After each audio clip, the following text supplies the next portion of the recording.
ஒன்றும் புரியவில்லை அப்பா. எங்களை சுற்றினால் உலகத்தை சுற்றுவதாக அர்த்தமா என்று கேட்டான் கணபதி. அனைவரும் ஒப்புக்கொண்டனர். சுற்றி வந்து பணத்தை பெற்றுக் கொண்டான்.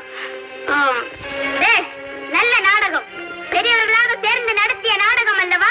மிகவும் அழகாக இருக்கிறது. மிக்க மகிழ்ச்சி. நான் வருகிறேன். முருகா, எங்கே போகிறாய்? எங்கோ போகிறேன். என்னை ஏன் தடுக்கிறீர்கள்? அம்மட்டும் இந்த சிறு பழ விஷயத்திலே உங்கள் குணத்தை காட்டியதற்கு நன்றி. வருகிறேன். குமரா, நில். பதட்டத்தில் தவறான முடிவுக்கு போகாதே. தாய் சொல்லை கேள். கேட்க மாட்டேன்.